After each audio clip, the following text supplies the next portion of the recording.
Um, Actually, I guess there is a difference of cultures between the Middle East and other parts of the world. I can definitely vouch for the Middle East and say that after 12 o'clock we say good evening in the Middle East, or rather good afternoon in other parts of the world. As far as I'm concerned, it's a good morning because I haven't seen you earlier on. My name is Amnon Cohen, and I've been asked to chair this panel, and I wholeheartedly, of course, undertook this um, duty. The session starts a bit late, but let me assure you that we'll try and be as punctual as can be. That is, by 1:30, we intend to wind it up. May I please ask anyone who is already coming late to try and get in as quietly as can be. We have a few small changes in the program. First of all, as I said, we're going to wind up our meeting 1:30. But one of our speakers, unfortunately, couldn't make it. Stephen Emerson will not be with us today. I hope very much that he'll send in his paper so it can be included in the proceedings. But we have three distinguished participants with us. And when I looked at the program of the earlier session and compared it to this one, there is a very meaningful element of continuity. Actually, the last paper presented, hopefully, by Tammy Liebes had to do with global media, which in a way is related to our panel, whereas one of the three present participants, Reuven Paz, his topic, I guess, ties up very neatly and nicely with the first panel of the real morning. So we've decided, we've agreed, we don't take unilateral decisions, we've agreed that we'll rearrange the order a little bit. The first speaker will be Reuven Paz, and then followed by Judith Elizur, and last but not least, of course, Eytan Gilboa. Yet another pedantic comment, if I may. You know, professors never die, they just fade away. They keep making comments of this kind. In your program, it says an Islamic combination, and I went up to Reuven Paz and asked him about why did he change the topic, because originally it was supposed to have been Islamist, and he told me it was a typo. It should not be Islamic combination, but rather Islamist combination. We are, if I may say so, we had a long discussion yesterday in yet another conference on this campus about the difference between Islamic, Islamist, and the changes that the terms and more so the contents underwent. So if Reuven so wishes, he will make a comment on his choice of words, which I think is much more becoming Islamist rather than Islamic. Reuven Paz is director of the Project for the Research of Islamist Movements at the Gloria Center in the Interdisciplinary Center in Herzliya, and he formerly, some of us know, headed the Department of Research at the Israeli Shin Bet, which is translated into English like Israeli General Security Services. Without further ado, Reuven, the floor is yours.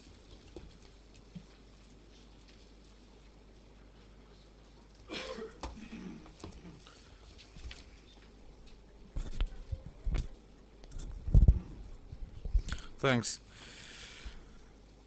First, I feel the obligation to explain why the change or what is the difference. I will do it in one sentence. Since I deal mainly, at least in the past 2 years, mainly with the most radical and extremist groups in the Muslim world now, in the Arab and Muslim world now, what we might call, and I will refer to this later, the phenomenon of Al-Qaeda, which is a phenomenon, not necessarily a group or an organization. In Islamist, we refer mainly to those groups that advocate violence, that are part of what we might call now the culture of global jihad. And unlike, for example, Islamic movements like the Muslim Brotherhood, that except for Hamas in the Palestinian arena, do not deal, for the time being at least, with terrorism or violence or violent jihad. Although their perceptions in many cases, including anti-Judaism, are quite similar. Another remark that I would like to open with is based or following the kind of disagreement that was in the former session between Daphna Sheriff, I don't know if she's here, and Professor Milson about Middle Ages anti-Judaism and nowadays, or the difference between anti-Judaism in the Islamic world and the Christian world, etc. I would like to say one thing based on a research of many years. I think that there is a point that we should place in order to make a very distinct difference, and this is the formation of the Zionist movement.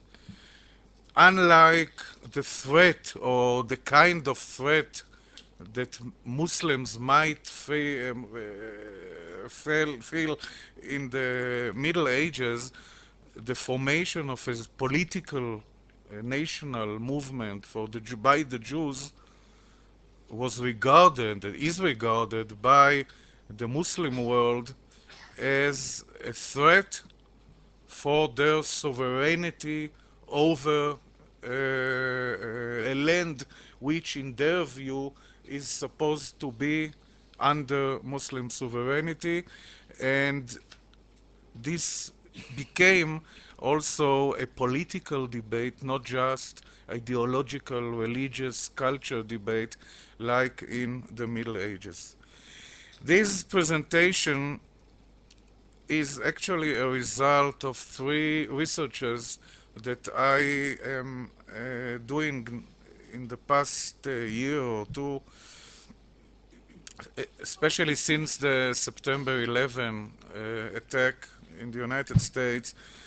One is on the fatwas, the Islamic rulings regarding the legitimacy of the September attacks and all the attacks that came following the September attack, and the expectations of many youngsters, mainly in the all over the Muslim world, for further attacks of Bin Laden, Al-Qaeda, or other groups that are linked to Bin Laden.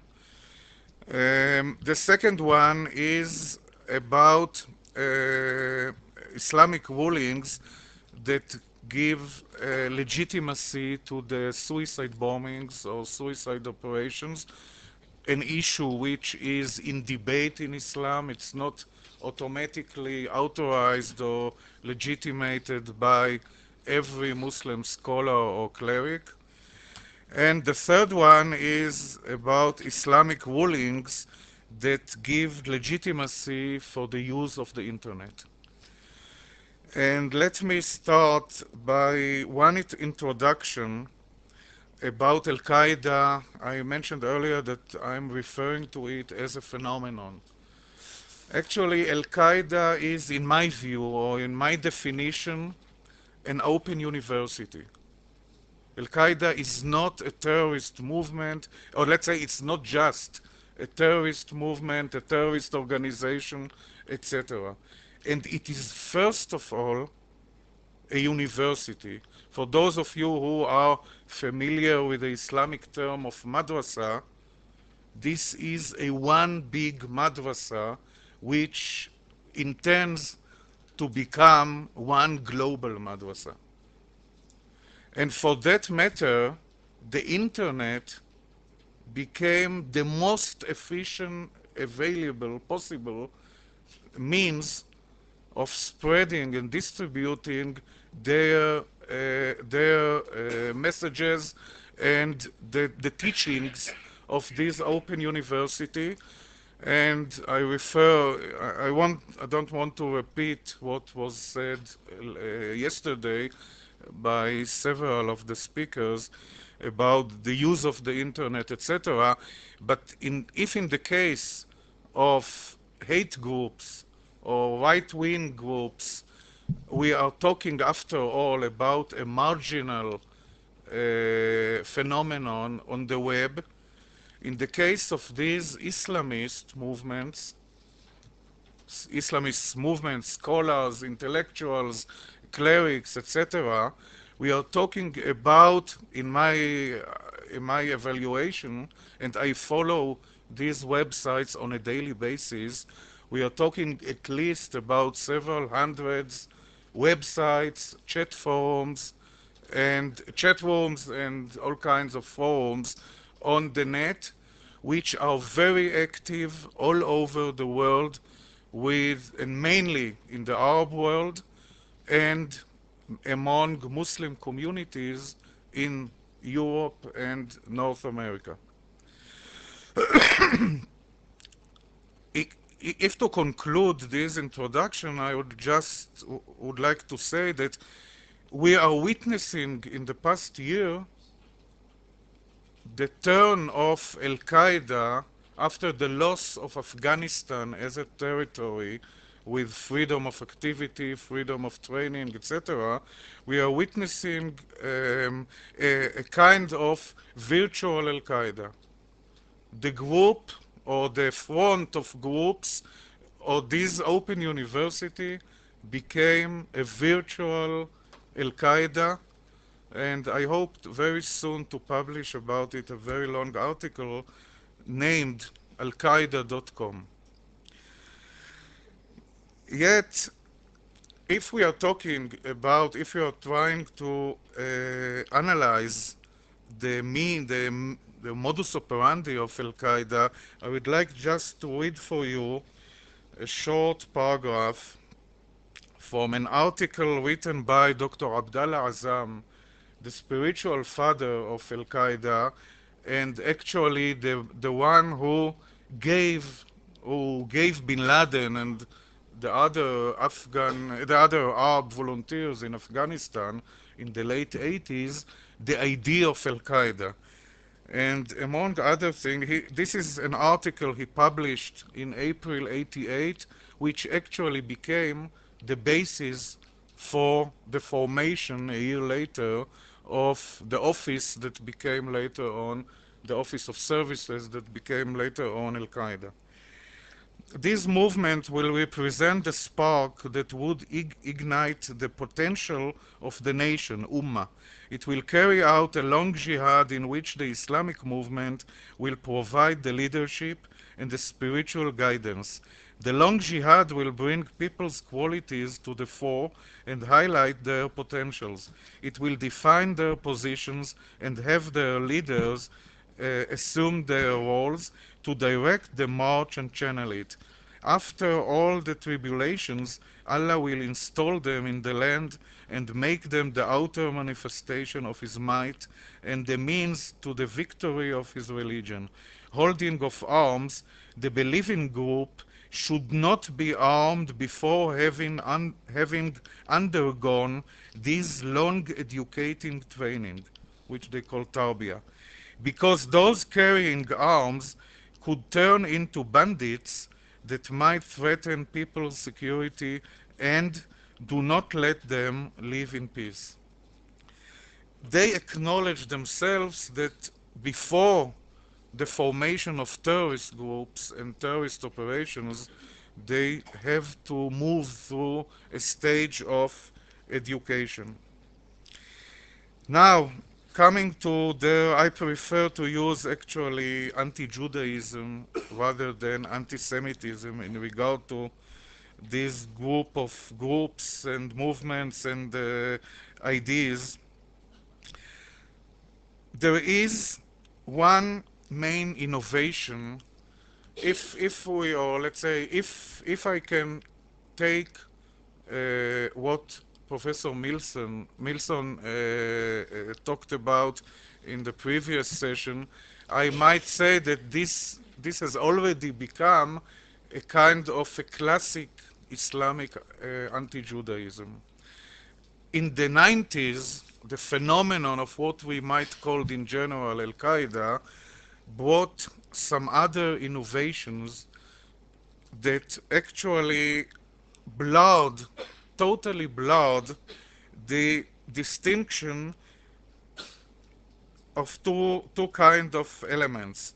One, the distinction between Israel, Zionism, and Judaism, and of course, Israelis, Zionists, and Jews. And the other thing, the other element, mainly in the past 2 years, there is a total similarity and total identity of Israel and the United States. Israel is no longer, like in the terms of the Islamic Revolution in Iran, Israel is not the smaller or the lesser Satan, and the United States is the greater Satan, but they are both the same Satan. And there is no distinction anymore, at least for these kind of groups, between Israel and the United States. There are two elements that I should also, before I analyze what exactly are the innovations, two elements that should be noted. One, talking about this phenomenon, before we are talking about it as an Islamist, this is first of all an Arab phenomenon. All the ideology, with no exceptions, 90% of the operatives and the ideological leaders, the ideological guidance, is not coming from Indonesia, Malaysia, Uzbekistan, Nigeria, or other places in the non-Arab Muslim world. Everything is Arab, actually.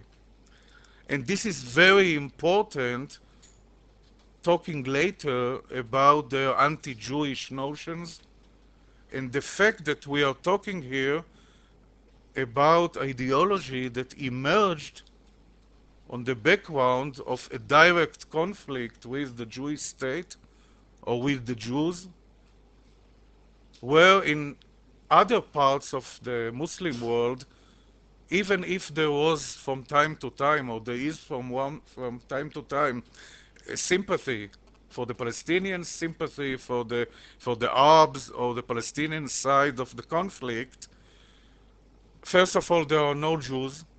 There are no Jews in Malaysia, Indonesia, the Muslim parts of Burma or Thailand.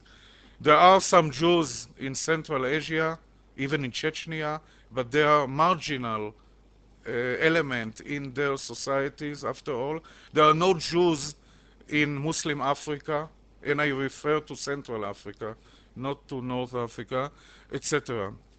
And therefore, this element of Arab ideology or Arab doctrines in these movements is very, very important in regard to our topic. Secondly, at least three of the most important ideologues of this phenomenon are Palestinians.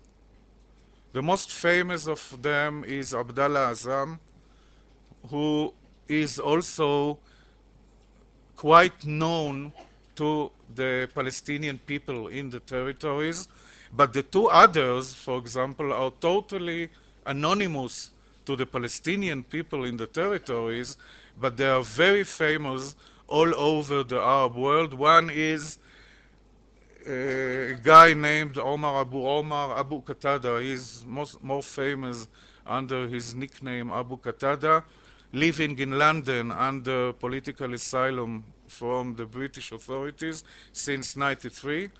The other one is living in Jordan, Abu Muhammad al-Maqdisi. These people are very, very important in the shaping of the consolidation of this new ideology or new sub-ideology within these extremist groups. Just to mention, 18 of the books of Abu Qatada were found in the apartment of Muhammad Atta in Hamburg, the guy who actually planned the September attack, not in Afghanistan, but on German soil in Hamburg. Now, what is new there in regard to, first of all, to the anti-Judaism, and secondly, to the collaboration and the composition between the Jews and the Americans as part of the infidel Western Crusader world? First of all, and I don't have time to elaborate the subject, but first of all, and it's very prominent, is the legitimacy for the suicide operations. The legitimacy for the suicide operations. And there are several reasons, actually, why it is so. I don't have time to read all of them or to mention all of them, but first of all, the most important element here is the consensus in many parts, first of all, of the Arab world, and secondly, in large parts of the Muslim world, that suicide operations, including against civilians, against Israel, is legitimate, and there are numerous fatwas, Islamic rulings from different kind of groups, different kind of scholars that promote and support this legitimacy. The legitimacy for the suicide operations against Israel, starting in Lebanon in the 80s, then in the Palestinian territories and inside Israel in the 90s, shifted to Chechnya, to Kashmir, to India, and in September, actually, to the United States, and there is no limit. So far, at least in the eyes of these guys. Secondly, there is a sense of growing revenge that is based not just on religious elements or on the worldview of the global confrontation with the infidels, but in most cases, either in the Arab or Muslim world, but also among Muslim immigrants and Muslim communities in the West. There is, for this revenge, for this sense of revenge, hatred, there are a lot of economic, social bases, hatred of foreigners, unemployment, all kinds of elements that are actually obvious, but they are fueling this hatred. And the last element that actually increases or contributes to this consensus about the suicide operations is the fact that the prominent and significant weakness, diversity and disunity of Islamic establishments, either in the Arab world or in the Muslim world, or moderate Islamic scholars. There is no front of moderate Islam to confront this phenomenon, and if we are talking about Open University, I am afraid, as I mentioned earlier to Professor Cohen, I am afraid that in several years, the Islamists, which are now in minority versus the Islamics, would become a majority. Another element which is actually contributed to the identification of Israel and the United States, and this is a key word, is occupation.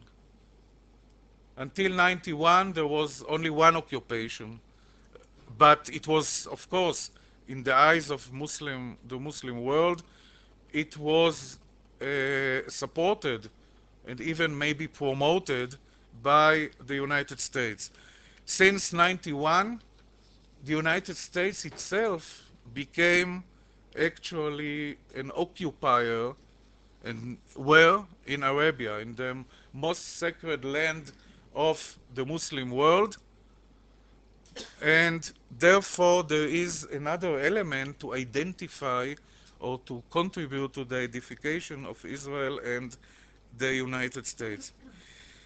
But the key element, actually, in these theories is the word conspiracy. These movements and these doctrines, they look at themselves as if they are surrounded by a global conspiracy of the Jews, of the alliance between the Jews and the Western world. And there is another element which is important also for the suicide operations. If they are confronting a global conspiracy, they are waging a war of self-defense. Their jihad is a war of self-defense. They are not the attackers. They are attacked.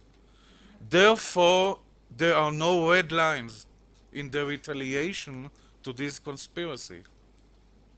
There are no limits.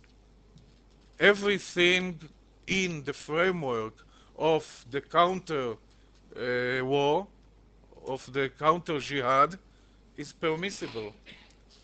And these views are also backed by numerous scholars, intellectuals, and clerics all over, at least, great parts of the Arab world. And I will conclude only with, since we are talking about the media, I would like just to again emphasize the element of the internet. This element of the internet is not just a technology for the distribution of all kinds of doctrines, etc. There are these groups, since the late 90s, stopped to publish anything in hard copy. They don't have, most of them don't have any journals, magazines, newspapers, etc. Everything is actually managed through the internet. It's very cheap, it's very easy, it arrives anyhow,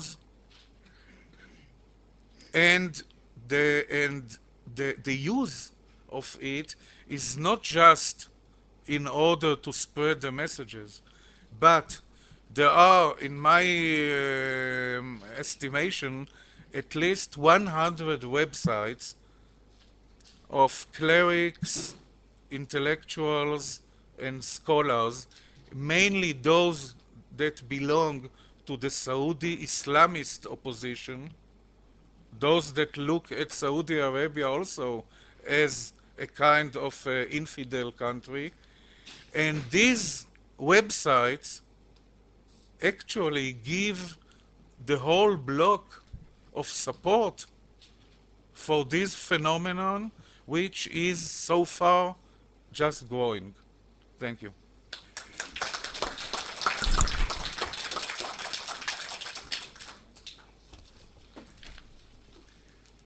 Thank you very much, Reuven. One of the differences, of course, between the first and perhaps the second and the third presentation is here we didn't have just a description of images, but actual substance. Whereas this doesn't mean that images lack substance, but we are moving to the more realistic images, not imaginary reality, with the second speaker, Judith Elizur, who is a lecturer emerita in international relations and communication at the Hebrew University of Jerusalem, specializing in the study of national images, especially that of Israel. Her most recent article, I quote, "The Fracturing of the Jewish Self-Image," appeared in Israel Affairs, most recently in autumn-winter 2002. And the topic that Ms. Elizur is going to address herself to is how David became Goliath, demonization of Israel in the West. Please, Ms. Elizur.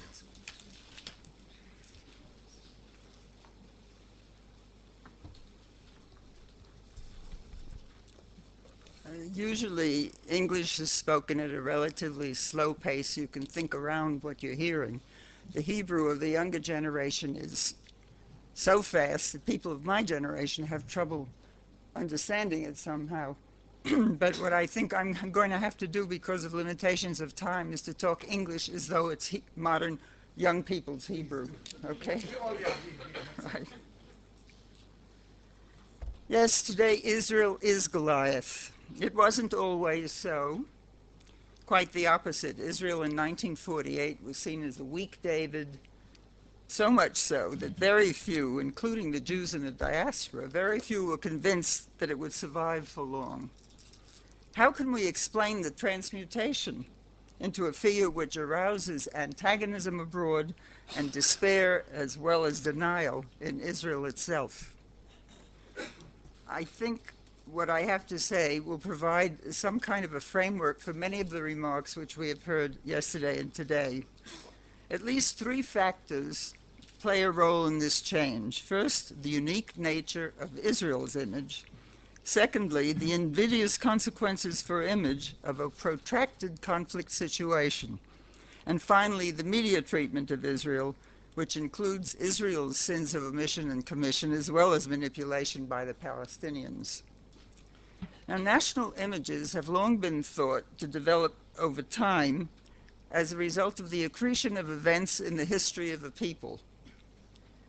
In the case of Israel, born in war in 48, we have a unique situation in which its people have a history going back thousands of years, but the nation-state is a recent phenomenon. Therefore, there's a substratum to Israel's image, especially when the expression "the Jewish state" is used, which carries all the opprobrium ascribed to the Jewish people through the ages.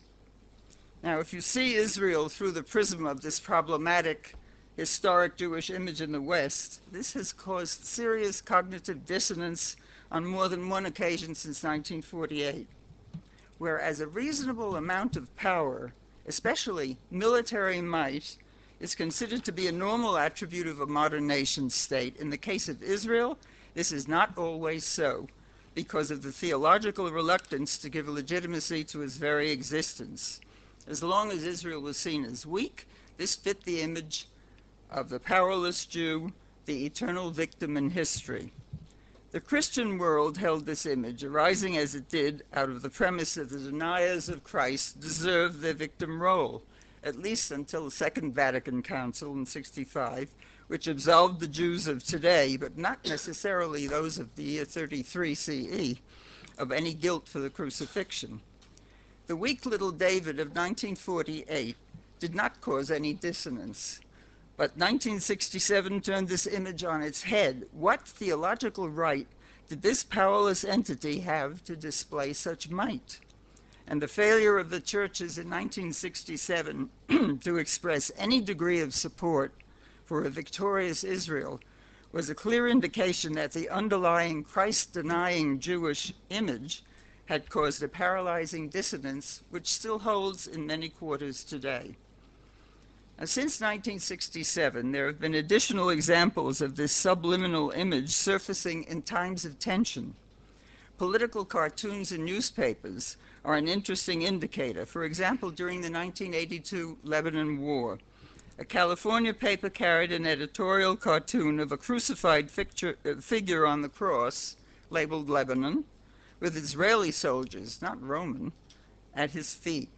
And more recently, at the time of the Church of the Nativity siege last April and May, the Italian, I think it was La Stampa, carried a cartoon of an Israeli tank pointing its gun at the baby Jesus, who pleads, "Surely they don't want to kill me again." Now, these clearly Christological references are witness to the persistence of the negative image of the Jew now applied to the state of Israel. And thus we see a consistent pattern of dissonance arising whenever Israel is seen to be exercising power, especially its military might. Now, one way of resolving this dissonance is for Israel to be able to take the moral high ground. That is, to demonstrate convincingly that the exercise of power is justifiable on moral grounds. For example, Entebbe. Therefore, the negative impact of Palestinian civilian casualties, such as school children, the aged, and the infirm, is so great. Now, the ombudsman of the Washington Post was asked many years ago why Israel is held to a higher moral standard than other nations, and his reply was twofold. He said, first of all, Israel claims to demand this of itself, Ben-Gurion or Lagoyim. Secondly, we expect you to act morally as we demand of any democracy. However, he did not probe any further. All he said was, if Arabs do not meet this standard, it's only to be expected. However, we expect it of Israel. Now, more candid and more probing was Françoise Giroud, the late grande dame of French journalism, who was annoyed at her fellow intellectuals and their attitude to Israel. She wrote in Le Monde last June. She said she felt the Christians on the whole had never digested the Holocaust. And she said, what is happening now? The chance to change the figure of the Jew as martyr into the Jew as executioner. The sons of a tortured people should know how to behave at the table. I mean, in a war, she said, satirically. They should know how to hit without hitting back. Here, the double standard is clearly related to the dissonance arising out of Israeli power because Jews should be powerless. Now, if you keep in mind this image in the Christian West, we come to the second point, that images in a situation of protracted conflict do not remain static. What begins as antagonism or hostility turns into hatred. The image of the enemy is black and one's own white. Each side fears the other, not realizing that there's a mirror image, that the enemy fears it just as well. And then there is a sequence that involves dehumanization that is followed by demonization. The dynamics of the process arise out of the need to justify one's own actions while condemning the actions of one's adversary. That's why young soldiers who are taught all their lives, "Thou shalt not kill," and are now required to violate the commandment, for them, in order to make the psychologically difficult transition, the enemy must be portrayed as subhuman, so that it is less troubling to kill him. Name-calling is just one technique that is used to expedite the process. Therefore, in World War I, the Allies called the Germans Huns. In World War II, the Japanese were Yellow Devils. In Vietnam, the American troops called their opponents gooks. That is something not human. And closer to home, a former IDF chief of staff, Raphael Eytan, called the Palestinians drugged cockroaches, Juki Musumamim, and even Menachem Begin called them two-legged animals. Now, if a conflict persists over a long period, the transition from such a dehumanization to demonization is inevitable, and manipulation by one side or the other speeds the process. Over the years, Israel's image has been demonized by a series of false charges which nevertheless leave a negative residue. The charge that Israel was poisoning Palestinian schoolgirls in the West Bank in 1983, this charge was raised when yellow pollen from nearby trees was found on the windowsills of their schoolrooms. The American consulate in Jerusalem lent credence to this accusation, which had to be refuted by an international commission of investigation. Several years ago, the charge was made that Israeli doctors were inoculating Palestinian children with AIDS. This was so preposterous that the Egyptian media apologized for it. But this did not prevent an Arab representative from making the accusation at a UN meeting in Geneva. Arafat has charged during the recent Intifada that Israel has used uranium-tipped bullets, and that's just the latest canard in a series calculated to demonize the image. But this morning in Haaretz is the latest. Who is responsible for the failure of the Columbia? It's a Jewish Zionist conspiracy. Arab propagandists further demonized Israelis by invoking a comparison to the Nazis, and this line has infected the Western media at times of crisis. During the 1982 Lebanon War, a cartoon appeared in an American newspaper showing two adjacent butcher shops. In the doorway of one shop appeared a figure in uniform labeled Klaus Barbie, Butcher of Lyon. In the second doorway appeared Ariel Sharon, labeled Butcher of Beirut. Barbie, Sharon, the equivalency, Nazi, Israeli. Other American cartoons at the time showed concentration camp fences and watchtowers with jackbooted Israeli soldiers guarding incarcerated Palestinians. Today, Palestinians make use of the Nazi analogy in demonstrations all over Europe, and as we heard last night, the pictures from the English press, from the Daily Telegraph, showed the placards depicting Israeli leaders as Nazis, and the Magen David has a swastika superimposed on it. Now, this effort to demonize Israel is carried out at a time when it's perceived by the international media and foreign governments to be acting with excessive force against, again, the power issue. Excessive force against the Palestinian population despite the fact that terror attacks take place daily against its citizens. The double standard that Israel must not use its power immorally is invoked today, and the David image vanishes to be replaced by Goliath. The third point, what has been the media's contribution to this radical change in Israel's image? Here several elements are involved. First, the technological advances which have taken place in communication since 1948, the handling of journalists by Israeli government officials, and the disdain of some of these officials for the public relations aspect of government policy abroad. In 1948, the dominant news medium for war reporting was the written press. Foreign correspondents were a special breed, in most cases knowledgeable, relatively sophisticated. There were very few telephone lines out of Israel at the time, and there was no television here. Can you imagine what would have happened if there would have been television on the convoys in Bab el-Wad, or for that matter, television photographing the flight of the Arab population? Now, the credibility, though, of Israel's version was 100%. The Arab version of events was often very hysterical and exaggerated, had little or no credibility. And this held through for 1956 and for the 67 Six-Day War.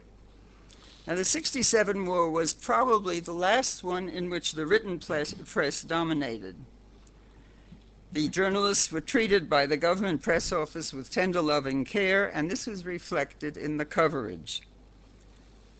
A new image was created, that of the fighting Jew, almost super Jew. But Prime Minister Eshkol recognized the problematic nature of this image when he suggested resolving the dissonance by calling Israel a Nebuchadnezzar Shimshon, a hapless Samson. In other words, we were not sure of our strength. This was not exactly David, neither was it Goliath. Now, in contrast to previous wars, the Yom Kippur War of '73 was characterized by reporting done by uninformed and inexperienced journalists and television crews flown in for the story, rather than by resident correspondents with knowledge of the local scene. The fog of war, caused by the mistaken expectation that the fighting would be a rerun of the Six-Day War, led to an incorrect assessment of the course of battle by Israeli spokesmen, who were caught out in their over-optimistic accounts during the first week, and both Israeli and foreign journalists exposed such errors. But the result was that Israel no longer had a monopoly on the credibility of its version of events. The Lebanon War of '82 was a watershed.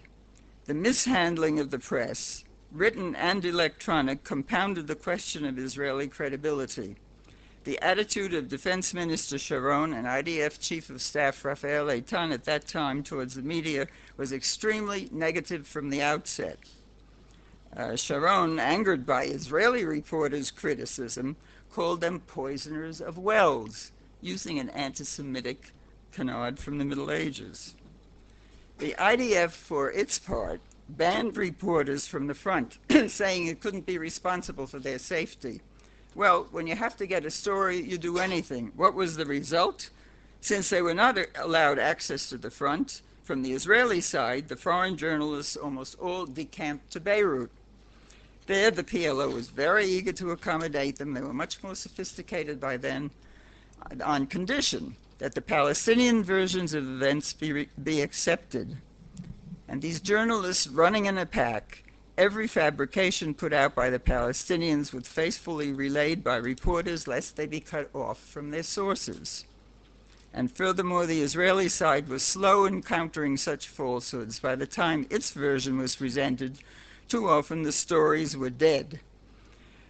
More than anything else, the television pictures of Beirut burning, accompanied by negative comment, John Chancellor on American TV said, "This is Imperial Israel."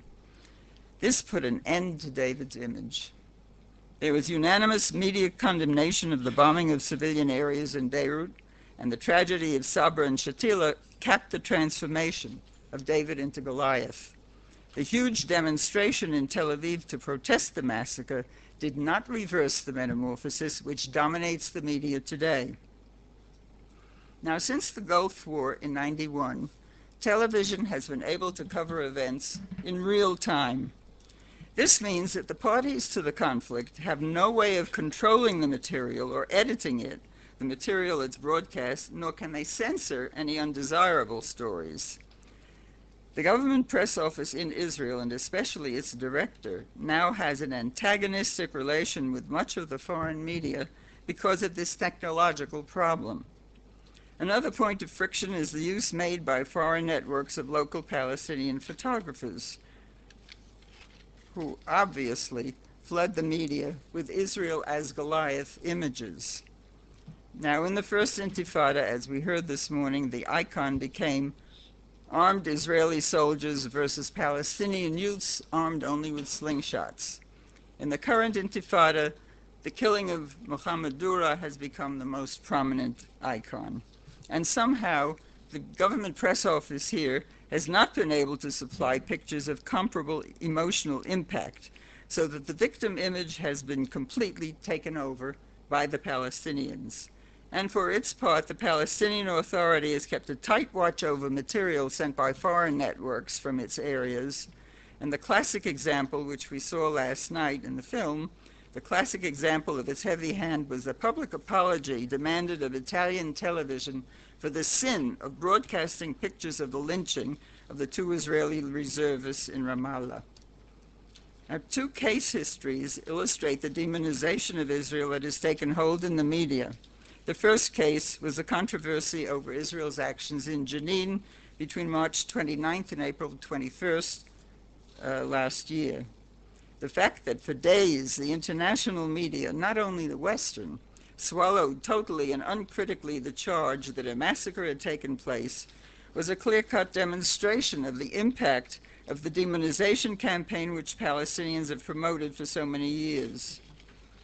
So non-existent was Israel's credibility, and so ineffective its efforts in rebutting these stories, that an international investigation under UN auspices had to be held.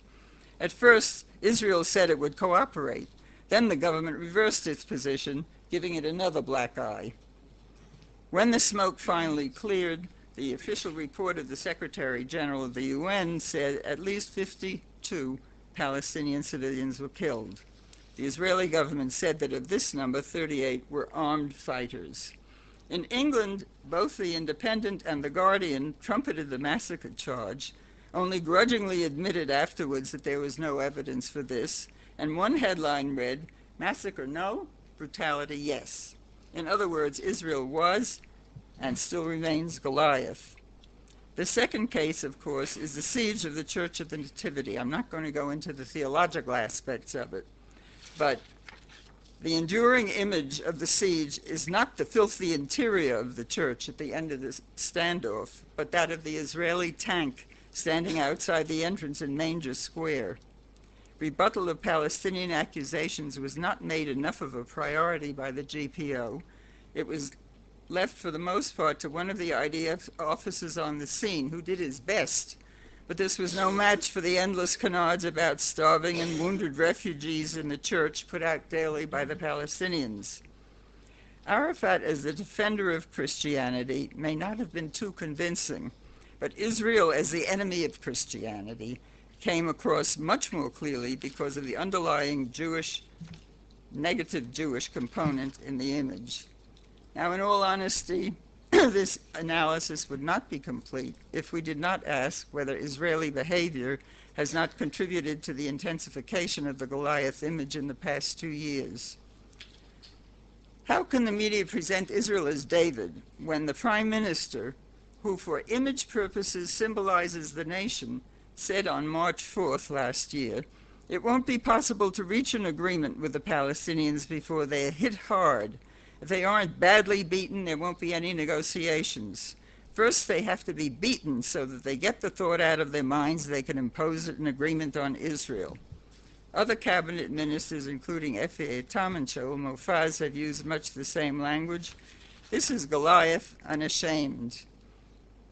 Now, because of the controversial nature of Israeli power in the eyes of the West, and it's a fact that Israel is a major military power in the region, so that it is not the object of sympathy accorded the underdog.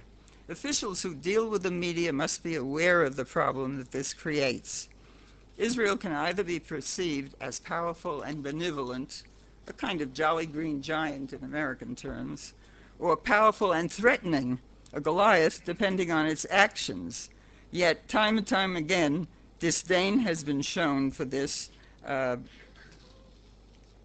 Minister Sharon, in an interview in Newsweek just a few weeks ago, said, "The quartet is nothing, don't take it seriously. I don't think the United States take it seriously."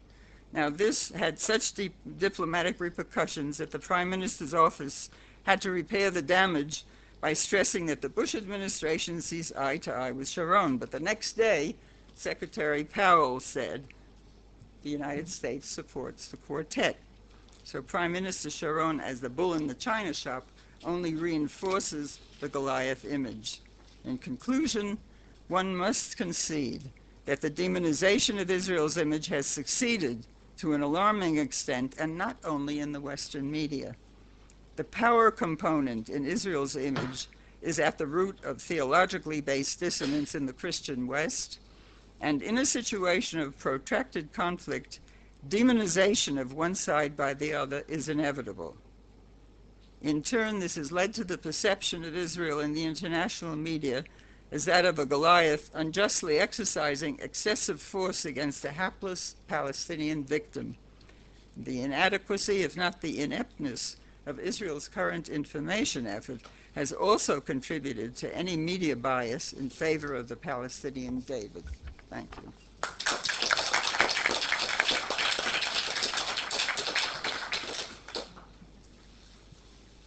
Thank you very much.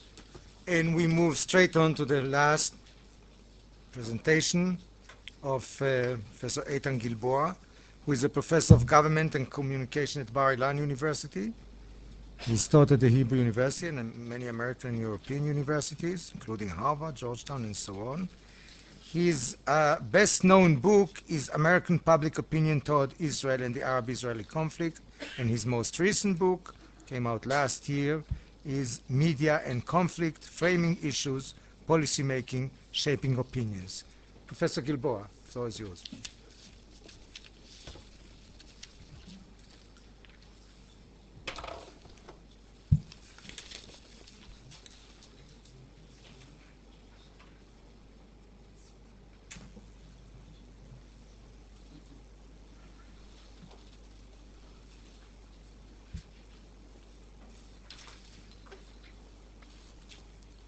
I can continue exactly from the point where Judy ended. My work deals with American media coverage of terrorism, global Islamic terrorism as the United States calls it, and Palestinian terrorism.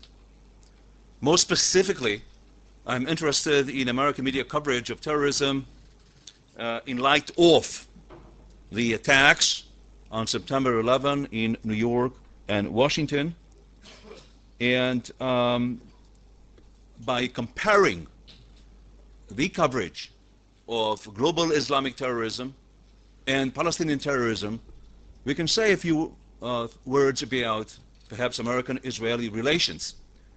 One could have assumed, given the special relationship between the United States and Israel, given the fact that Israel and the United States have been victims of the same type of terrorism and all fighting the same type of terrorism, that American media coverage of both types of terrorism would be similar. But this has not been the case.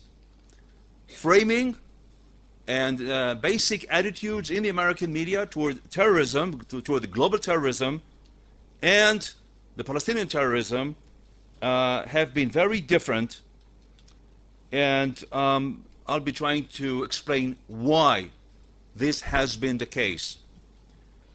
First, as you can see, I want to start with two types of concepts. I'm using in my work concepts of terrorism and concepts of media functions. So the first few minutes will be devoted to tools, to a conceptual framework. Let me first begin with a definition of terrorism. There are hundreds of definitions, and there are so many definitions that we are totally confused about what terrorism is and is not. I want to use the definition adopted by the United States, and this is what it says. Terrorism is the deliberate use of violence against civilians to achieve political goals. We need to make a distinction between two types of terrorism: old terrorism and new terrorism. Old terrorism is characterized by two elements: fear and publicity. The Chinese saying, one Chinese saying is this: kill one, frighten 10,000. In today's media and television saturated world, maybe you can kill one and you frighten millions. But fear is only one part of the old terrorism. Publicity is the second part. Publicity means that you conduct terrorism, you attack civilians in order to put an issue on the international agenda. So you can call attention to your grievances, to your sufferings. And in order to do that, in order to create fear, and in order to achieve publicity, you need the media. So the media becomes very relevant. But if you want publicity, you have to be very careful about the amount of violence you use. Because if you use too much violence, then you alienate those whom you want to support you. So you terrorists in the 70s and the 80s have walked on a tight rope, kill civilians, hijacked airplanes, blow up buses, but only to a certain point, to the point where you might alienate the people you want to get support from. Now we have moved in the last 2 or 3 years from the old terrorism to the new terrorism. And in the new terrorism,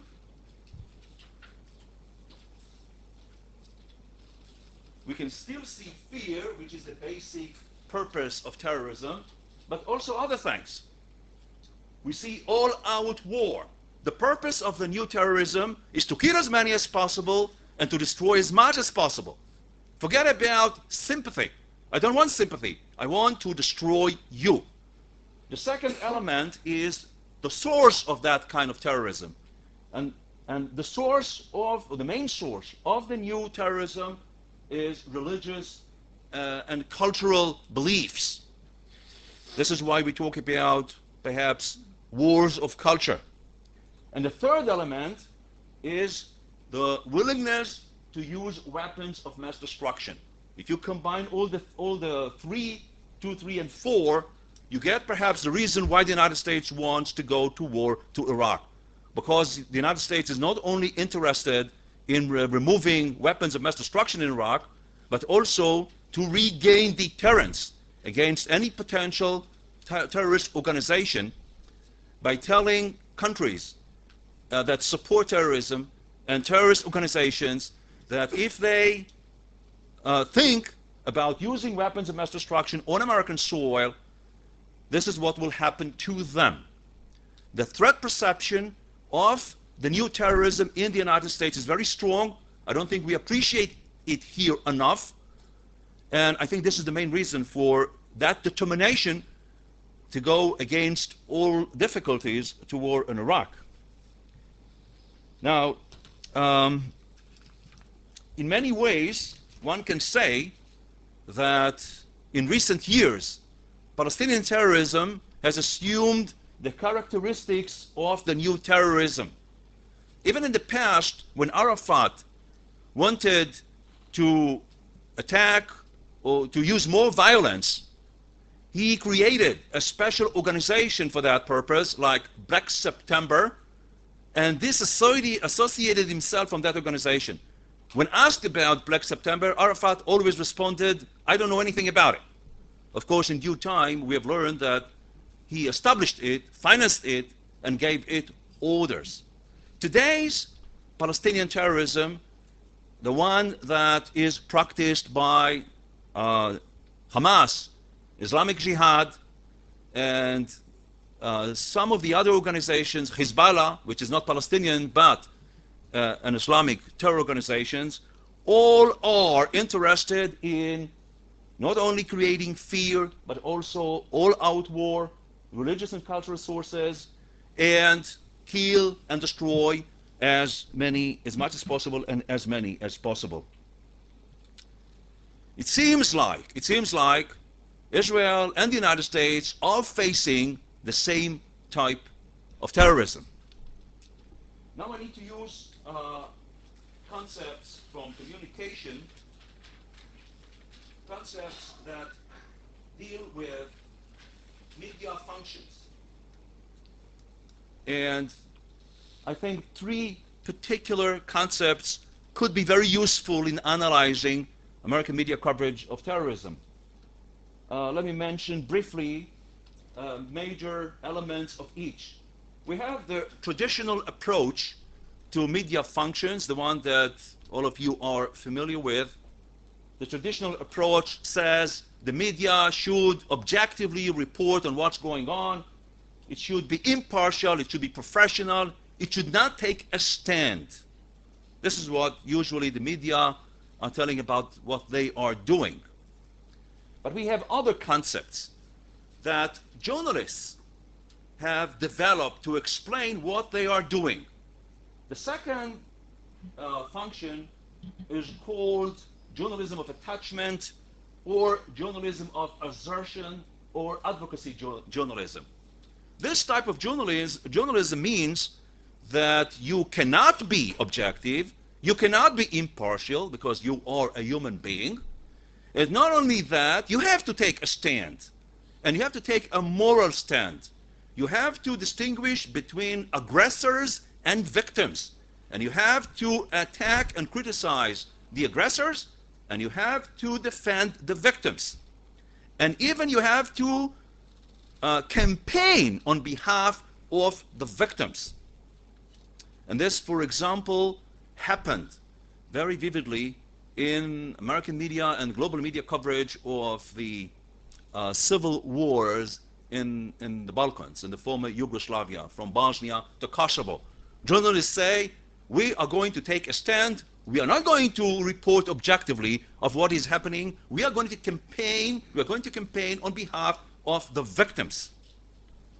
Now, the third function, the third category, is called mobilized media and patriotic media. And this is where the media become a tool in the hands of policymakers and governments. The mobilized media function was developed by Dennis McQuail, and this is how he defined it. Media campaigning for societal objectives in the spheres of politics and war, economic development, work, and sometimes religion. Now, the differences perhaps between mobilized media and patriotic media is this. In mobilized media, the connotation is that the government comes to the media and tells the media, we want you to do this, and we don't want you to do that. You mobilize the media. For example, when Condoleezza Rice told American television not to broadcast a statement made by bin Laden, this was to mobilize the media. Patriotic media simply says, you don't have to mobilize the media. The media mobilizes itself. It becomes part of the campaign against terrorism. A little difference. But in any event, the media in the third category becomes a tool in government service. I call it government's little helper. So we see objective media and two types of non-objective media that deviate from the basic standards of journalistic practice. One is where the media operate as an independent player with its own agenda. Here, the media is simply a tool in the hands of government. Now, my thesis is this. My main argument is this. There are significant differences in the American media coverage of global Islamic terrorism and Palestinian terrorism. Significant differences. The differences emerge from the basic framework of framing that the American media have adopted toward these kinds of terrorism and responses. While global Islamic terrorism and the United States responses to terrorism and response, while the framework that governs the American media framing of global Islamic terrorism and U.S. responses has to do with the new terrorism, and the media function as a mobilized / patriotic media. When it comes to Palestinian terrorism, we see that the framework adopted is the old terrorism. You use violence against civilians because you have no other way to put your cause before the international community, and the journalism model adopted is the journalism of attachment and advocacy, which means that you take a position, you even conduct a campaign on behalf of those whom you consider victims. Now, my argument that this is the rest of my work deals with various results of those different applications of frameworks. And the basic result is double standards. We've heard about standards before, and I'm going to perhaps mention that a little bit later. I've identified 7 areas where we can see different standards employed by the American media in coverage of global terrorism and Palestinian terrorism. I don't have time to go over all of them. Let me take the first 3 perhaps if we have time. Access and working conditions. The American media accepted with little protest, if at all, American government severe restrictions on access to the terror sites in New York and Washington, to Afghanistan, and to Guantanamo base, where the United States, in Cuba, where the United States is holding hundreds of terrorists. And the American media have accepted at face value all the reasons given by the American government for restricting this access, compared with the demands for access that the American media are presenting to Israel. They demand free and unrestricted access to the Palestinian territories and to areas of Israel's military activity. They strongly protest those restrictions and widely report them in the media.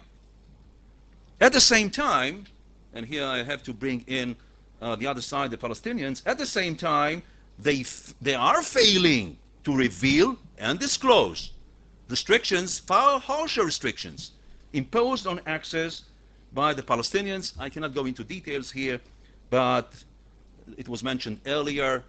The Palestinian Authority demands that only Palestinian photographers and producers are allowed to work in the Palestinian areas. Therefore, 90% of what is being shown in the world about what's going on with the Israeli response comes from Palestinian sources with a lot of distortions. The Palestinian Authority confiscates footage that it doesn't like. There are several cases of that which I'm working on. So there's one problem with access, double standards. The second problem is with terminology. And terminology is very important. In the American media, Al-Qaeda is always a terrorist network. And the Bin Laden and his people are always terrorists.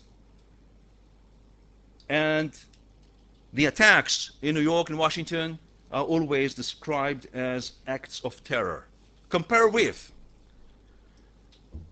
US media reference to Palestinian terror organizations are mostly defined in terms other than terror. They are either you call them by name, Hamas, Jihad, or even worse than that, sometimes they are called guerrilla organizations. Terrorists, Palestinian terrorists, are mostly militants, gunmen, commandos, guerrillas, or Hamas members. And terrorist acts, let me give you an example. I have a few examples here. On March 28, Los Angeles Times, attack in Israel kills 19, hurts 100. This is the headline. On March 2nd, the New York Times, a Palestinian suicide bomber blew himself up in an Orthodox neighborhood in Jerusalem. The impression is that only he was killed. In fact, in that particular case, 10 Jews were murdered, including 6 children. The term terror is not even mentioned. No, it's 15. 15. Okay, let me go. All right. When the Palestinians committed an act of terror, just to continue with terminology, when the Palestinians committed an act of terror, the language was passive, and the perpetrators are usually not identified. Dozens are hurt in suicide attack in Tel Aviv. This is typical, not just an exception. When Israeli responses are highlighted in active voice, with Israelis identified, Israel attacks, Israel steps up, West Bank offensive, etc. So my argument is, since the chair is pressing me, my argument is that you can find double standards all through those 7 categories of journalism professional work. There are many I'm explaining. I have different explanations for that. One is very simple and perhaps the most persuasive. There's my war and there is your war. And therefore, what I apply to me does not apply to you. We have mentioned standards before, and I'm sure Professor Yaron Ezrahi would like to deal with standards as well. When Israelis raise the issue of standards with American intellectuals and journalists, usually the response is this: oh, you want to be judged by higher standards. Yes, all agoim. And do you want us to judge you by the standards we judge the Arab states? The response perhaps should be, don't judge us by higher standards, and don't judge us by the standards you apply to the Arab world. Judge us by the standards you apply to yourself, your country, and your policy. Thanks.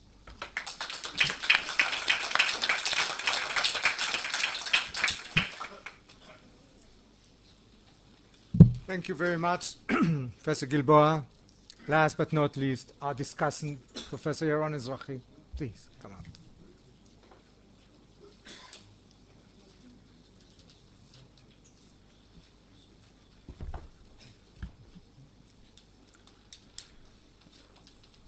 It seems to me that the question that hovers above much of these discussions which are taking place here is how to explain this very annoying gap between our conviction that we are right and our terrible image in the world press.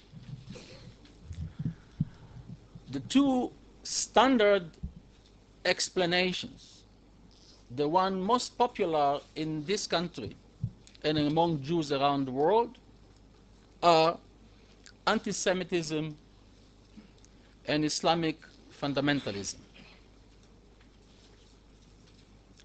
I don't think anyone can argue that these are not very important factors in creating this gap.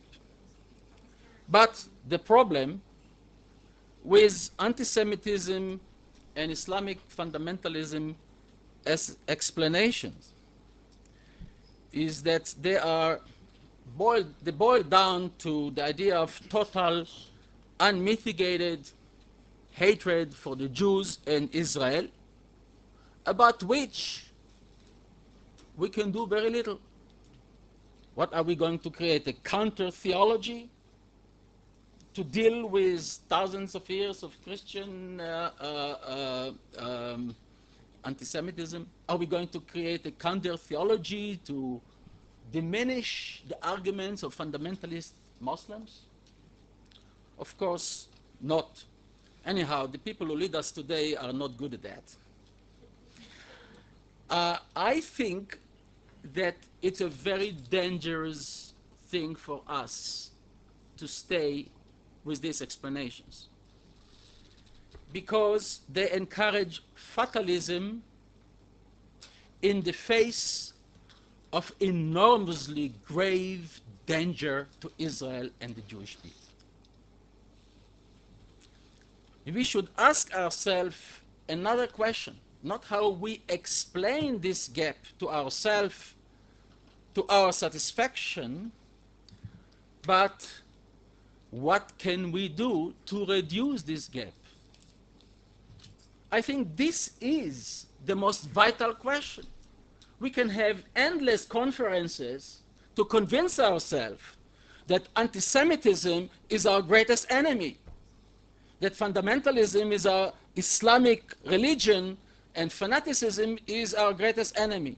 But what can we do about this? By the way, I heard Mr. Paz, Dr. Paz, account about the Islamic belief in world conspiracy. I'm sorry I didn't attend the session which Menachem Milson has made his presentation. But just 3 days ago, in the Israeli Democracy Institute, 3 leading Orientalists depicted to us a much more pluralistic, much more complex picture of the Arab and Islamic world with many, many strains and counter-strains. It's not one piece. But this is not the issue I'm addressing. I'm trying to ask the question very briefly. What can we do to reduce this gap which threatens to undermine the legitimacy of the State of Israel, how we cope with the realities of the danger, not how we satisfy ourselves with the best explanation.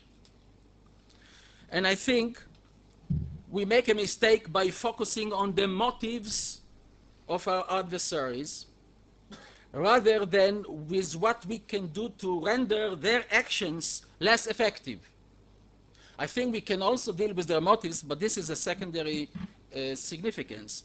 And I was very glad at the presentation of Judith Elizur, because I think this was a very balanced explanation. She moved from the explanation to the issue of how, for example, we handle our military power, how we feed the hatred and the anti-Semites and the fundamentalists by creating situations not deliberately, and sometimes we certainly are not directly responsible for this, but we are not as careful as we can be in not producing civilian casualties on the other side. We take this issue too lightly. Our Attorney General, Eliakim Rubinstein, has not responded to requests by Israeli jurists to give an account to the Israeli people of any case where a child was killed. The Chief of Staff had to take this step on his own and says, every time that a child is killed, I want to have a report on my desk. I think we should encourage that process in our midst, because the more we are self-critical, the more we are restrained, the more we can control ourselves and make sure that the force we are using is pinpointed, tuned very finely to the military targets which we are pursuing, the better our position will be. Now, of course, I know all the arguments that you can make. The terrorists use the civilians as their shield. They are hiding in families. We cannot go into these places without the collateral. All this I know, and of course, they do these things. But we have to single out the moments where this is not the case. And one such spectacular moment was when the Chief of the Air Force made in his interview in Eitan Haaretz the statement about the incident of bombing in Gaza. And I think that he sent a very callous message to the world and to the Israeli public, and he has not yet retracted his words. This is causing enormous damage to us, as if the results of killing civilians does not disturb anybody's sleep. Even if it is a mistake, it should disturb our sleep. Now, it seems to me that the examples Mrs. Elizur brought about Sharon statements is another very good example of how diplomacy, we are treating diplomacy with contempt these days. Diplomacy for us is Shimon Peres, something irrelevant. What we have is a chief of staff, we have a defense minister, was a chief of staff, we have a general as a prime minister. These people know what they're doing. Diplomats is nonsense. Who believes in words today? Well, look at Paul. Look at the French foreign minister. Look what France have pulled out with a diplomat in terms of diplomatic manipulation in the last few days. We are doing very badly on the diplomatic front. So I would like to, and I also, of course, I have no argument with my colleague from both of us were students at Harvard at the same time, Eytan Gilboa. His diagnosis of the mass media and the situation, I agree, without any reservations. But I would like to end, I have 3 more minutes, all right? I want to be the most popular speaker.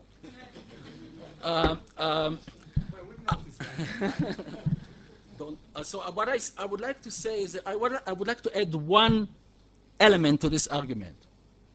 And with this I will finish. You know, Machiavelli, in the famous book he wrote, The Prince, he said to the governor, to what was at that time Ariel Sharon, he said to him, look, you cannot guide your behavior by moral arguments because you have to act according to the imperatives of necessity. You do the things which are necessary for the stability and the survival of your state. And the public will judge you very badly at times because they will judge you in moral terms. What is my advice to you is that you'll try as much as you can to appear religious, pious, moral, compassionate, but don't act on these principles when they contradict the interest of your state. That was good for the time of Machiavelli. I would like to suggest that something very significant happened in the world in the last 25 years. They changed completely the parameters of diplomacy and the employment of military force. And I think Tamar Libes, in her earlier presentations, has started to move in this direction. And that is that the mass media have changed the place of moral arguments in international politics. Because and what I'd like to add to this, and this is not something that we invented, it's something that has been discussed recently in the professional literature, that world public opinion years ago was something that would have taken weeks and months to form through the newspapers and the radio, and gradually there will be something that was called world public opinion. Today, world public opinion can be created within few hours. And not only that, it is living and kicking. And it has enormous influence on policymakers all over the world. If I had the time, I will bring you the case studies of how world public opinion has changed policy in crucial matters over the last 15 years. Now, world public opinion is the same public that Machiavelli was talking about that judges the government in moral terms. Now, the point I'm trying to suggest is that moral arguments in this context of the international media have become strategic force in contemporary politics. It's no longer something that for hundreds and hundreds of years we thought the territory, the turf of naive, innocent, detached professors like us, or some morally yefei nefesh, as we say in Hebrew.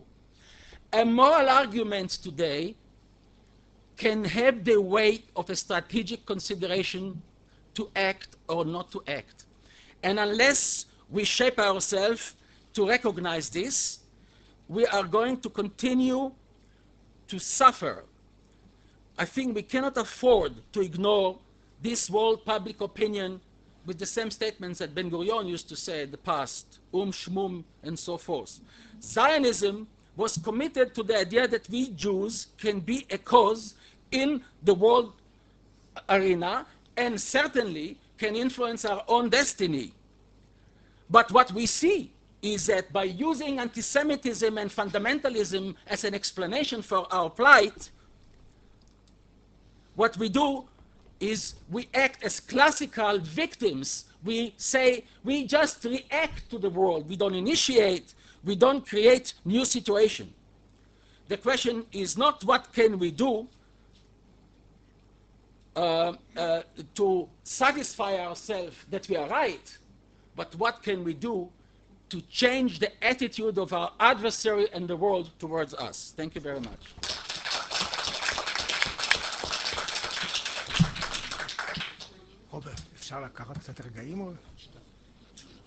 Okay, we have a permission from, as they call it, the organizers of this forum to take one question, perhaps two or more. Well, let me do a little bit of Oriental bargaining, otherwise we'll be lost.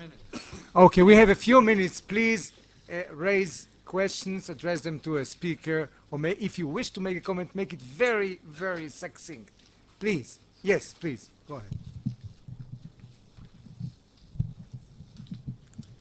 As I've just heard that the striving for moral equivalence is apparently one of the driving forces in order to find out if we are ourselves responsible for the reaction we see in the world. How is it possible then that Uri Avneri, Amos Oz, and all our famous writers are quoted as justification to the position our enemies takes to us? Okay, I suggest that everyone takes the questions they think are addressed to them, and then we'll combine the answers. Over there, yes, please, Dan.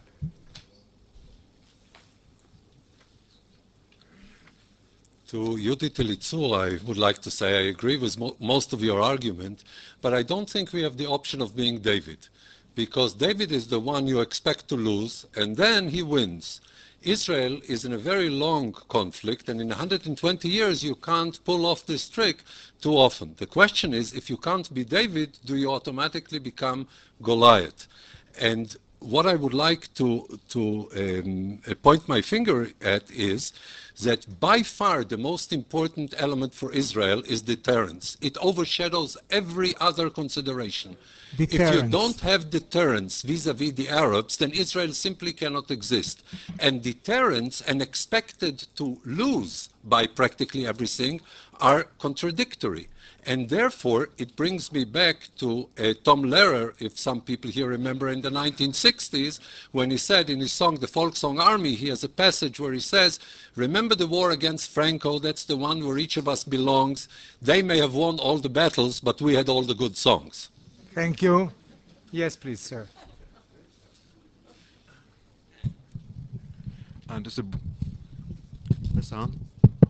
Just a brief but I believe important comment on what Professor Gilboa said. You said that, or I understood you to say, that you either have both impartiality and objectivity, or you lose both. I believe that the two can and should be decoupled. I'm a working journalist. When I was covering the war in Bosnia, I had absolutely no doubt in my mind that the Bosnians were in the right and the Serbs were in the wrong, and I wished the Bosnians victory, and I wrote as much. But this did not blind me to crimes committed on the Bosnian side, and I reported them too. I was trying to be objective, although I was not pretending to be impartial. When I'm covering this conflict, I'm absolutely assured that Israel is in the right, the PLO, Arafat are in the wrong. This does not blind me to crimes when committed by Israel. Again, one can decouple objectivity and partiality. I actually believe one has to decouple them, because I simply refuse to trust a journalist who pretends that he is impartial between a sniper and a child killed by that sniper, for instance. I don't trust him as a human being, let alone as a journalist. Thank you. Yes, sir, over there. Hi, Reuven Paz. You mentioned that Al-Qaeda talked about their previous step of building an educational foundation before going to where they are now. And it got to my mind that we're talking about step 1 and 2, similar to Mo's 3-step policy of revolution. First, building the infrastructure. Second, doing the small arms, guerrilla warfare, and then going to large-scale operations.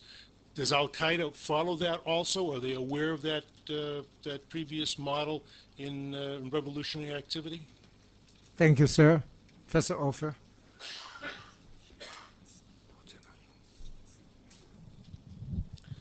I want to combine something that that Yaron said in his last comments with things that were said in the previous session, and here too. And I think that we can somehow look at it from a different angle. I think that in many respects, I mean, I take issue with the fact that you say it's not important to understand the motivations. I think it is important to understand the motivations. Okay, I agree, it's not enough. But it is very important to understand the motivation. And historically looking, the analysis of motivation for anti-Semitism, in a way, brought up the emergence of Zionism. Not only this, but this was an important component for it. We are now facing a different kind of situation, and therefore I think it's very important to understand it. But it is not enough, and here I agree with you. I think also that it is not enough what we got from the last session, one of the sessions before and now, to understand only the tools of the media, because we do understand much better, at least me as an historian who comes to a conference like this, I understand much better the tools of the media. And I understand what are the kind of term of references that these tools are working. And therefore, in a way, some of the results, as Tamar Liebes put, are inevitable, and some others could be looked somewhat differently. But combining the two things, I think we have to understand what is really the content of the conflict, an ongoing conflict that makes the images, either the policy of pity or mercy, I don't remember how Tamar put it, or the fact that the media is expressing individual cases and not kind of generalization, and it is not a policy of justice, how we can interfere in this. And I think that here the crucial thing is really the content of the conflict. It is a very mechanistic way to say all terrorism and new terrorism. I think that in the Palestinian case, old and new are coming together. And in the understanding of people, it is a national conflict, and it is also a problem of terrorism. And you cannot always say this case is one and the other case is two. We say it very clearly. And I agree that, you know, a suicide bomber is something unforgivable. But on the other hand, to open every day the paper and read that 11 Palestinians were killed and 20 Palestinians were injured, and that even if nobody was killed, but that the army is going in and there, this is something very alarming. I don't say that it's always wrong, but I'm sure that there is something that we have to think about it out of the you know, just the mechanistic terms of either terrorism or other tools of analysis, but also go into the issue.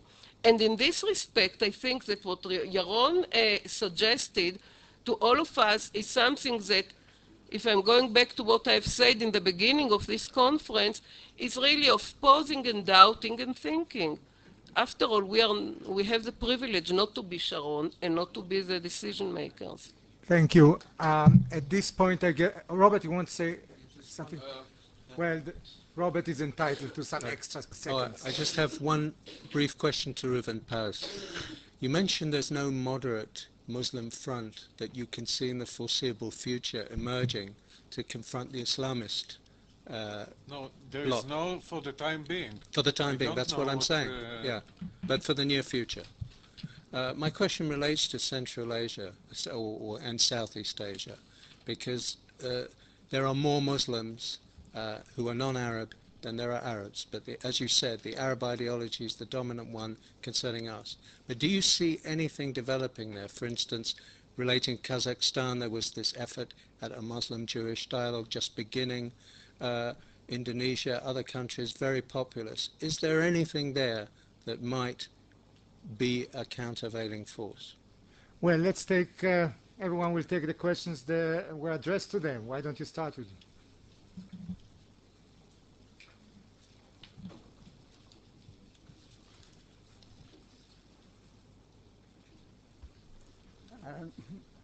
you want to say that maybe it's not such a bad thing to be Goliath.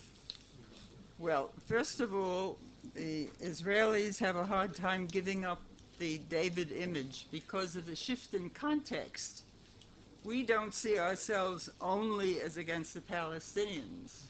We see ourselves against the entire Arab world. And in that sense, the fact that we are the major military power here kind of shrinks, and we feel much more insecure and more like David. However, when I talked about Goliath, I think I mentioned, and this is a dilemma that the Americans also have. You can be perceived as powerful and benevolent, or you can be perceived as powerful and menacing. And here I think the question of Israel having the bomb is a perfect example. You say we have to have this deterrence.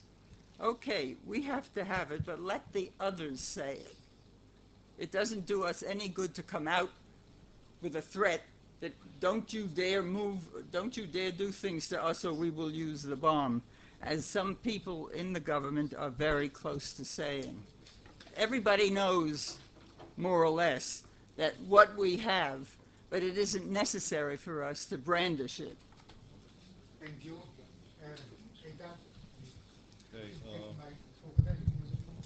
Just want to respond to you. First of all, I have identified a category, and I've simply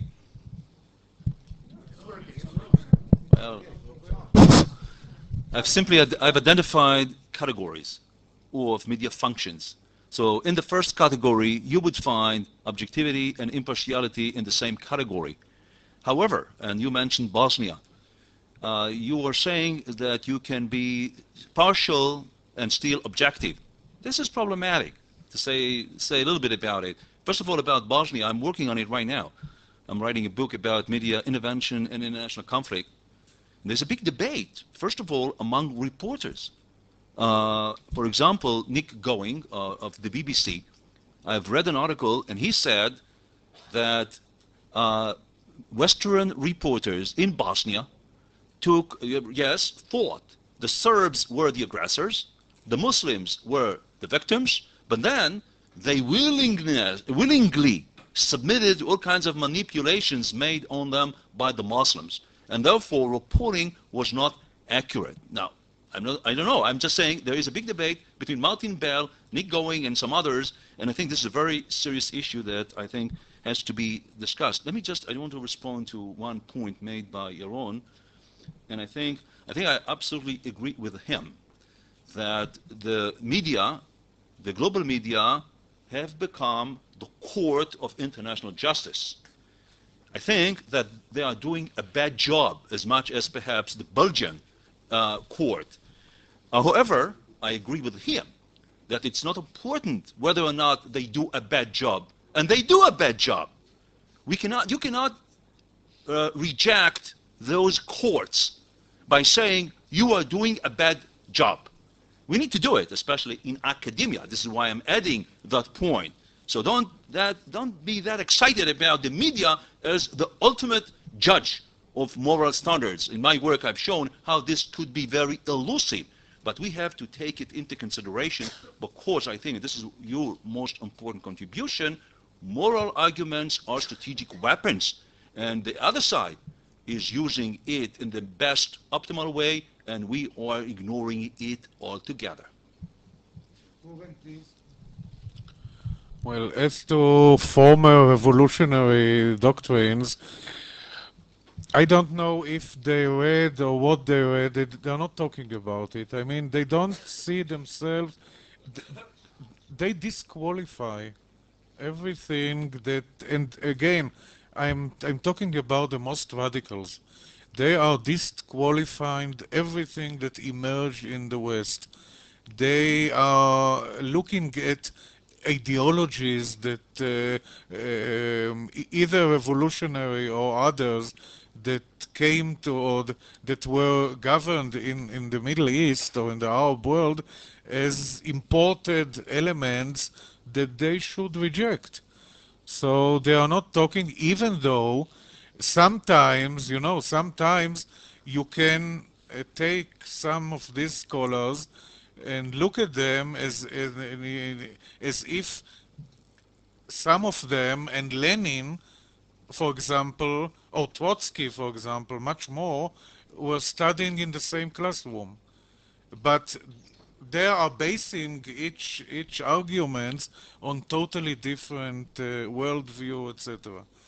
As for the moderate Muslim, there are several problems.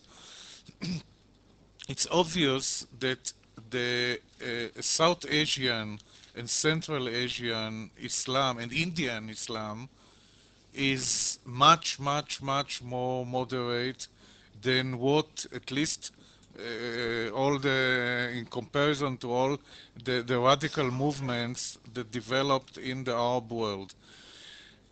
But the problem is, there are two main problems.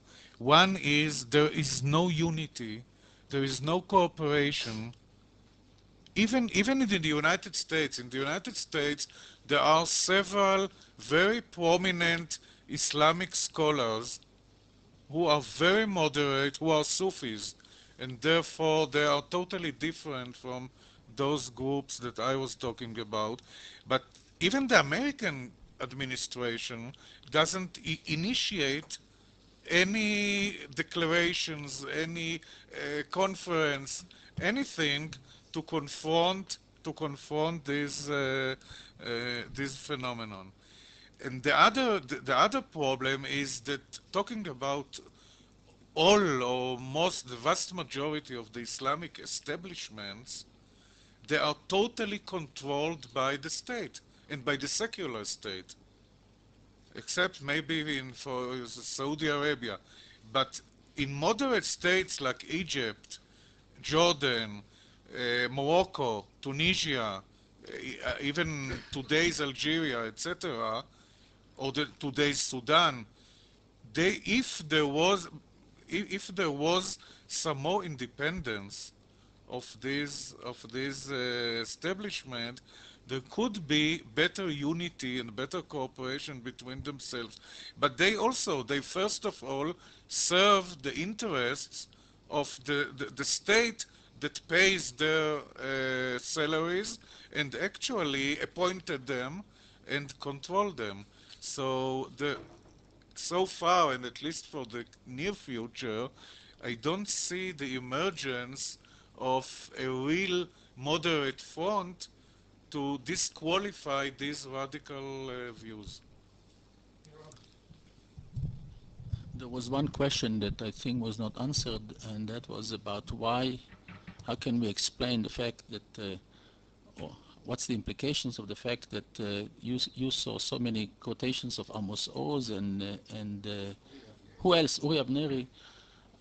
I suggest not to take these quotation games seriously, because if you do, you may discover to your great distress that Rabbi Yosef and Ariel Sharon are quoted much more often.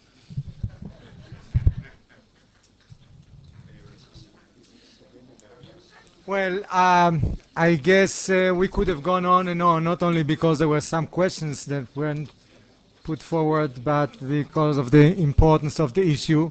But there are some other issues. We need not just food for the soul or the intellect, we also need food for the body. Thank you very much. Let's thank all the speakers. Thank you.